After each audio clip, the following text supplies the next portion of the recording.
Life has a way of throwing things our way, things that we don't expect, things that we don't want, things that simply annoy us. And it's easy to get caught up in these frustrations. It's easy to allow these frustrations to take away our peace. But what we seem to forget is that the only way these frustrations can frustrate us is if we allow them to. It's also important to understand that it's not the events themselves that bother us, but how we interpret the events that actually bother us. Think about it. When someone cuts you off in traffic or when a colleague says something rude, these events are merely neutral.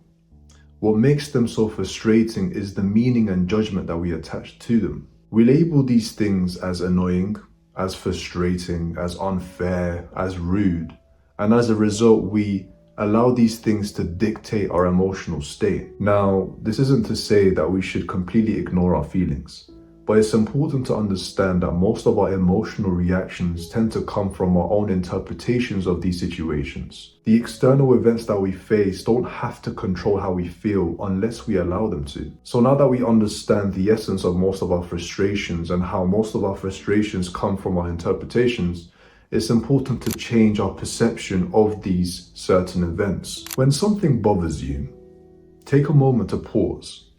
Give yourself some time to just reflect and question, why is this affecting me so much?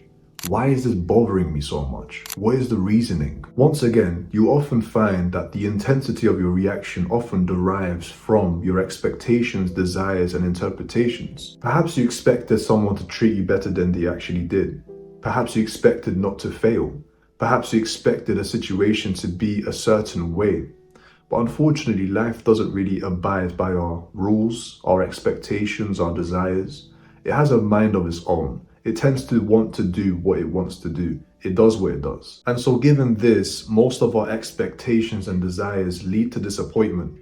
And so it's important to not only focus on the good expectations that we have, but also the bad expectations, expecting that things can go wrong and that we should prepare ourselves mentally for these expectations and situations. To change our perspective, once again, we must first understand why we have the current perspective that we have.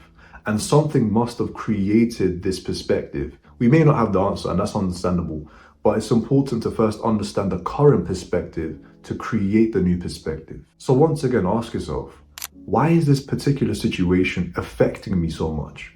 Is it because I had a specific expectation in my mind that wasn't met? And in most cases, yes.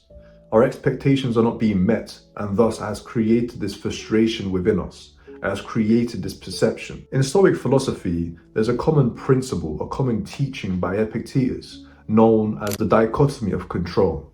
The dichotomy of control essentially teaches individuals to focus on what they can control and disregard what they can't control. Because in essence, controlling what you can't essentially leads to suffering. It leads to disappointment. It leads to stress and burnout. And so Epictetus advised individuals to focus solely on what they can control and disregard any other thing that they can't. So for example, if something happens that frustrates you, take a moment to pause once again and question, what can I do about this specific situation? Can I do something about the situation? Is there anything within my power in this situation? And in most cases, the only thing within your power is what? Your response to the situation. The situation itself may not be within your power, but how you respond to the situation can be within your power and is within your power. Another thing to talk about is all these expectations that you have. I understand it feels great to expect things to go your way, but it's also important to expect things may not go your way. And I touched upon this a few minutes ago. Once again, life is a very interesting and spontaneous and uncertain force, let's just say. And oftentimes, things are not always going to go your way. Things are not always going to be the way you want them to be. As an example, imagine you're trying to win the lottery and you have this expectation that you're going to win. You're going to become a millionaire. But as soon as you scratch the lottery card, you seem to be disappointed. Reason why is because you lost. Life had other plans and your expectations weren't met. And it led you to be disappointed, to be frustrated, to be angry, to be annoyed. But in that moment, if you had the expectation that you may not win, you wouldn't have been as disappointed and annoyed as you would if you didn't have the expectation. Have you ever heard the quote, expect disappointment and you will never be disappointed? Well, that's pretty much what this is about. Focus on what you can control. We often get very frustrated and disappointed about things that are beyond our control because we want to control these things. We want to control outcomes to be the way we want it to be. And it goes back to expectations. But unfortunately, 99% of life is out of our control. Once again, the only thing we can control is how we respond to life, not life itself. Life is very powerful. Nature itself, let's just say, is very, very powerful, and it will always defeat us no matter what.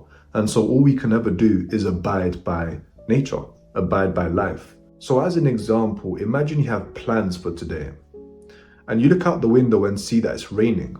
So now you're very disappointed and annoyed because the rain has ruined your plans according to you. But realistically, you can't stop the rain, can you? You can't tell the clouds to stop pouring down rain. And so the only thing that's left is to simply control the way you respond to the situation. Are you going to let the rain ruin your day?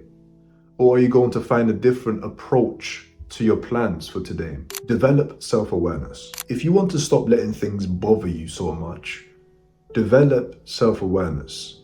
Be aware of when things trigger you. And obviously this is something that takes a long time to develop. It's essentially a muscle that you have to build, right? And so be patient with it. And the interesting thing is, the most beautiful thing is, the more you understand what triggers your frustrations, the less triggered you become and the less frustrated you become. And that's because you understand what triggers you. And so you find solutions to these frustrations. One exercise that has helped me a lot when it comes to improving my self-awareness is meditation. Because all you're doing is observing your thoughts, feelings, and you're bringing your awareness to the present moment.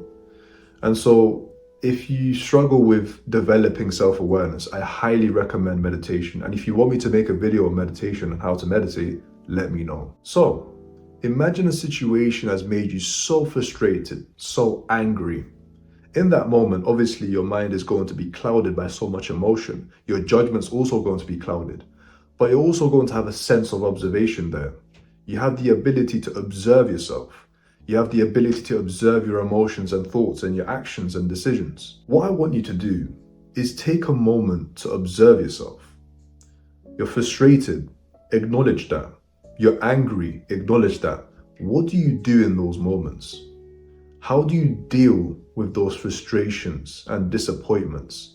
What do you do and say? In essence, it's not about avoiding the discomfort, but understanding how you're going to respond to the discomfort. Life will always throw challenges our way. Life will always annoy us in some way, but it's how we respond to it that matters the most, and it actually helps us develop a more peaceful attitude towards life. So in conclusion, life isn't about avoiding the storms. It's about learning to dance in the rain. Take care.